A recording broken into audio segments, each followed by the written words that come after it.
ಅದೆಲ್ಲರಿಗೂ ನಮಸ್ಕಾರ. ನಿನ್ನೆ ನಾವು ಇಂಡಿಯಾ ವರ್ಸಸ್ ನ್ಯೂಜಿಲ್ಯಾಂಡ್ ಮ್ಯಾಚ್ನಲ್ಲಿ ಬ್ಯುಸಿ ಇದ್ದರೆ ವುಮೆನ್ಸ್ ಪ್ರೀಮಿಯರ್ ಲೀಗ್ನಲ್ಲಿ ಒಂದು ಬೆಂಕಿ ಮ್ಯಾಚನ್ನೇ ಆಗಿತ್ತು. ಒಂದೇ ಮ್ಯಾಚ್ನಲ್ಲಿ ಎಲ್ಲನೂ ನಮಗೆ ನೋಡೋದಕ್ಕೆ ಸಿಕ್ತು. ಸೋಫಿ ಡಿವೈನ್ ಅಬ್ಬರಿಸಿ ಬಬ್ಬಿರಿದ್ರು ಅಂತಲೇ ಹೇಳ್ಬೋದು. 100 ಮಿಸ್ ಆಯಿತು. ಇನ್ನು ಸೆಕೆಂಡ್ ಇನ್ನಿಂಗ್ಸ್ನಲ್ಲಿ ಲಿಜ್ಲೆಲ್ಲಿ ಅವರಿಂದ ಕೂಡ 100 ಮಿಸ್ ಆಯಿತು ಡೆಲ್ಲಿ ಪರವಾಗಿ.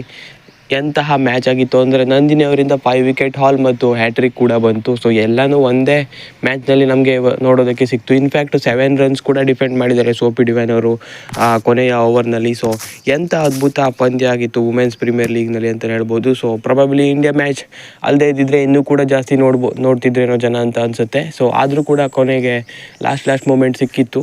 ನಿಜವಾಗ್ಲೂ ಸಖತ್ತಾಗಿರೋ ಪಂದ್ಯ ಆಗಿತ್ತು. ಸೊ ಈ ಮ್ಯಾಚ್ನಲ್ಲಿ ಏನಾಯ್ತು ಅಂತ ನೋಡೋದಾದರೆ ಗುಜರಾತ್ ಜೈಂಟ್ಸ್ ವುಮೆನ್ ಮೊದಲು ಬ್ಯಾಟಿಂಗ್ ಮಾಡ್ತಾರೆ. ಬ್ಯಾಟಿಂಗ್ ಅಂತೂ ಡಮಾರ್ ಡಿಮೀರ್ ಆಗಿತ್ತು. ಯಾಕಂದರೆ ಸೋಫಿ ಡಿವೈನ್ ದೊಡ್ಡಮ್ಮ ಅಂತೀವಲ್ಲ ನಾವು, ಆ ಥರನೇ ಆಡಿದ್ರು. ಇನ್ಫ್ಯಾಕ್ಟ್ ಯಾಕಂದರೆ ಆ ಲೆವೆಲ್ಗೆ ಜಪ್ಪಿದ್ರು ಅಂತಲೇ ಹೇಳ್ಬೋದು ಬ್ಯಾಟಿಂಗ್. ಸ್ನೇಹ ರಾಣಾ ಅವ್ರಿಗೆ 32 ರನ್ ಹೊಡೆದಿದ್ರು ಒಂದೇ ಓವರ್ನಲ್ಲಿ. ಸೊ ಎಂತಹ ಬ್ಯಾಟಿಂಗ್ ಅಂತಲೇ ಹೇಳ್ಬೋದು. ಸೊ ಒಂಥರ ಕ್ರೇಜನ್ನೇ ತಂದು ಕೊಡ್ತಾ ಇದ್ದಾರೆ ಅಂತಲೇ ಹೇಳ್ಬೋದು ವುಮೆನ್ಸ್ ಪ್ರೀಮಿಯರ್ ಲೀಗ್ಗೆ ಬೇರೆ ಲೆವೆಲ್ನಲ್ಲೇ. ಸೊ 8 ಓವರ್ಗೆ 90 ಆಗಿಬಿಟ್ಟಿತ್ತು ತಂಡದ ಮೊತ್ತ. ಇನ್ನೊಂದು ಕಡೆ ಬೆತ್ ಮೂನಿ ಸಪೋರ್ಟಿಂಗ್ ರೋಲ್ ಆಡ್ತಾಯಿದ್ರು ಅಷ್ಟೇ. ಆಲ್ಮೋಸ್ಟ್ ಎಲ್ಲ ಬಾಲನ್ನು ಸೋಫಿ ಡಿವೈನೇ ಜಪ್ತಾಯಿದ್ರು ಹಾಕ್ಕೊಂಡು. ಸೊ 94ಕ್ಕೆ ಬೆತ್ ಮೂನಿ ಔಟ್ ಆಗ್ತಾರೆ. ಸೊ ಇದರೊಂದಿಗೆ ಸ್ವಲ್ಪ ರನ್ ರೇಟ್ ಕಡಿವಾಣ ಆಗುತ್ತೆ. ಅದಾದ ಬಳಿಕ ಸೋಫಿ ಡಿವೈನ್ 100 ಇನ್ನೇನು ಬರುತ್ತೆ ಅನ್ನೋಷ್ಟರಲ್ಲಿ ಔಟ್ ಆಗ್ತಾರೆ. 42 ಬಾಲ್ನಲ್ಲಿ 95 ರನ್ ಗಳಿಸಿ ಔಟ್ ಆಗ್ತಾರೆ.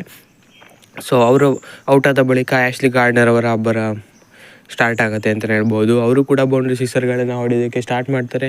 4 ಬೌಂಡ್ರಿ ಹಾಗೂ 3 ಸಿಕ್ಸ್ ಐತೆ. 49 ಇವ್ರದ್ದು ಕೂಡ 50 ಮಿಸ್ ಆಯಿತು ಅಂತಲೇ ಹೇಳ್ಬೋದು. ಅದಾದಮೇಲೆ ಸ್ವಲ್ಪ ಕೊಲ್ಯಾಪ್ಸ್ ಆಗಿಬಿಟ್ರು ಅಂತಲೇ ಹೇಳ್ಬೋದು. ಯಾಕಂದರೆ ನಂದಿನಿ ಶರ್ಮಾ ಅವರು ಅತ್ಯುತ್ತಮವಾಗಿ ಬೌಲಿಂಗ್ ಮಾಡ್ತಾರೆ. ಹ್ಯಾಟ್ರಿಕ್ ಕೂಡ ತೆಗಿತಾರೆ, 5 ವಿಕೆಟ್ ಕೂಡ ತೆಗಿತಾರೆ. ಲಾಸ್ಟ್ ಓವರ್ನಲ್ಲಿ ಹ್ಯಾಟ್ರಿಕ್ ಬರುತ್ತೆ ನಂದಿನಿ ಶರ್ಮಾ ಅವ್ರಿಗೆ. ಸೊ ಅತ್ಯುತ್ತಮವಾದ ಮ್ಯಾಚ್ ಅವ್ರಿಗೆ ಖಂಡಿತವಾಗ್ಲೂ. ಸೊ 5 ವಿಕೆಟ್ ತೆಗಿತಾರೆ, 4 ಓವರ್ 33 ರನ್ ನೀಡಿ. ಒಂದು ಹ್ಯಾಟ್ರಿಕ್ ಕೂಡ ಇನ್ಕ್ಲೂಡ್ ಆಗಿದೆ ಇದರಲ್ಲಿ. ಸೊ ಹಾಗಾಗಿ ಸಖತ್ ಖುಷಿಯಾಗಿರ್ತಾರೆ. ಡೆಲ್ಲಿ ಕೂಡ ಒಂದು ಲೆವೆಲ್ಗೆ ಖುಷಿಯಾಗಿರ್ತಾರೆ. ಯಾಕಂದರೆ 209ಕ್ಕೆ ಕಟ್ ಹಾಕಿದ್ವಿ ಅಂತ. ಇಲ್ಲಾಂದರೆ ಪ್ರಾಬಬ್ಲಿ 230 240 ಹೊಡೆದು ಬಿಡ್ತಾಯಿದ್ರು ಗುಜರಾತ್ ಜೈಂಟ್ಸ್ ಒಂದು ಟೈಮ್ನಲ್ಲಿ ಆಡ್ತಿರೋದನ್ನು ನೋಡಿದ್ರೆ. ಸೊ ಅದಾದ ಬಳಿಕ ಡೆಲ್ಲಿಗೂ ಕೂಡ ಅದೇ ರೀತಿ ಆರಂಭ ಸಿಕ್ತು. ಯಾಕಂದರೆ ಲಿಜ್ಲೆಲ್ಲಿ ಜಪ್ ಹಾಕಿಬಿಟ್ರು ಅಂತಲೇ ಹೇಳ್ಬೋದು ಅವರು ಕೂಡ. ಸೊ ಶಫಾಲಿ ವರ್ಮಾ ಬೇಗ ಔಟ್ ಆದರೂ ಕೂಡ ಲಿಜ್ಲೆಲ್ಲಿ ಅವರ ಬ್ಯಾಟಿಂಗ್ ಮುಂದುವರಿಯುತ್ತೆ. ಅವರು ಕೂಡ ಬೆಂಕಿ ಬ್ಯಾಟಿಂಗ್ ಮಾಡ್ತಾರೆ. ಸೇಮ್ ಸೋಫಿ ಡಿವೈನ್ ಥರನೇ ಆಡ್ತಾರೆ. ಆದರೆ ಬೌಂಡ್ರೀಸನ್ನೇ ಜಾಸ್ತಿ ಹೊಡೆದಿದ್ರು. ಆದರೆ ಇವರು ಸೋಫಿ ಡಿವೈನ್ ಸಿಕ್ಸರ್ಸ್ಗಳನ್ನು ಸುಮಾರು ಹೊಡೆದಿದ್ರು. ಸೊ ಇವರು ಬೌಂಡ್ರೀಸನ್ನು 12 ಬೌಂಡ್ರಿ 3 ಸಿಕ್ಸ್ ಹೊಡೆದಿದ್ರು. 54 ಬಾಲ್ನಲ್ಲಿ 86 ರನ್ ಹೊಡಿತಾರೆ. ಲಿಟ್ರಲಿ ಮ್ಯಾಚನ್ನು ಚೇಂಜೇ ಮಾಡಿಬಿಟ್ಟಿದ್ರು ಅಂತಲೇ ಹೇಳ್ಬೋದು. ಸೊ ಅದಾದ ಬಳಿಕ ಲಿಜ್ಲೆಲ್ಲಿ ಔಟ್ ಆಗ್ತಾರೆ. ಲಿಜ್ಲೆಲ್ಲಿ ಔಟ್ ಆದ ಬಳಿಕ 1-2 ವಿಕೆಟ್ ಬೇಗ ಬೀಳುತ್ತೆ. ಸೊ ಆದರೂ ಕೂಡ ಬಿಟ್ಕೊಡೋದಿಲ್ಲ ಡೆಲ್ಲಿ. ಯಾಕಂದರೆ ಲೋರಾ ವೋಲ್ವರ್ಡಟ್ ಇದ್ರಲ್ಲ, ಅವರು ಸಖತ್ತಾಗಿ ಹೋರಾಟ ಕೊಡ್ತಾರೆ. ಸೊ ಕೊನೆಯ 3 ಓವರ್ನಲ್ಲಿ ಜಾಸ್ತಿ ರನ್ ಬೇಕಾಗಿರುತ್ತೆ. ಆದರೆ 2 ಓವರ್ನಲ್ಲಿ ತುಂಬಾ ರನ್ಸ್ ಹೊಡೆಯೋ ಮುಖಾಂತರ ಕೊನೆಯ ಓವರ್ನಲ್ಲಿ ಕೇವಲ 7 ರನ್ನನ್ನು ಉಳಿಸ್ಕೊಳ್ತಾರೆ ಅಷ್ಟೇ. 7 ರನ್ನನ್ನು ಡಿಫೆಂಡ್ ಮಾಡೋದಕ್ಕೆ ಮತ್ತೊಮ್ಮೆ ನಿನ್ನೆ ಸೋಫಿ ಡಿವೈನ್ ಅವರ ದಿನ ಅಂತ ಅನಿಸುತ್ತೆ. ಅವರೇ ಬರ್ತಾರೆ ಸೋಫಿ ಡಿವೈನ್ ಅವರು 7 ರನ್ನನ್ನು ಡಿಫೆಂಡ್ ಮಾಡೋದಕ್ಕೆ. ಬ್ಯಾಟಿಂಗ್ನಲ್ಲಿ ಯಾರು ಬೌಲರ್ಸ್ ಅಲ್ಲ, ಬ್ಯಾಟರ್ಸೇ ಇದ್ದರು. ಯಾಕಂದರೆ ಲೋರಾ ವೋಲ್ವರ್ಡಟ್ ಮತ್ತು ಜಮೀಮಾ ರೋಡ್ರಿಸ್ ಇದ್ದರು ಲಾಸ್ಟ್ ಓವರ್ ಅವರು ಬೌಲ್ ಮಾಡಬೇಕಾದ್ರೆ. ಸೊ ಅವರ ವಿರುದ್ಧ 7 ರನ್ನನ್ನು ಸಕ್ಸಸ್ಫುಲ್ಲಾಗಿ ಸೋಫಿ ಡಿವೈನ್ ಅವರು ಡಿಫೆಂಡ್ ಮಾಡ್ತಾರೆ.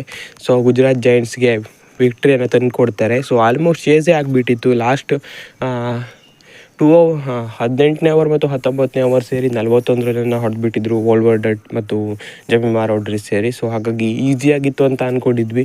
ಕೊನೆಯ ಓವರ್ನಲ್ಲಿ 7 ರನ್ ಡಿಫೆಂಡ್ ಮಾಡಬೇಕಿತ್ತು. ಅದನ್ನು ಸಕ್ಸಸ್ಫುಲ್ಲಾಗಿ ಸೋಫಿ ಡಿವೈನ್ ಮಾಡ್ತಾರೆ. ಮೊದಲು ಜಮೀಮಾ ರೋಡ್ರಿಸ್ ಅವ್ರನ್ನ ಔಟ್ ಮಾಡಿದ್ರೆ, ಅದಾದ ಬಳಿಕ ವೋಲ್ವರ್ಡಟನ್ನು ಕೂಡ ಸೇಮ್ ಓವರಲ್ಲೇ ಔಟ್ ಮಾಡೋ ಮುಖಾಂತರ ಮ್ಯಾಚನ್ನು ವಿನ್ ಮಾಡಿಸ್ಕೊಡ್ತಾರೆ.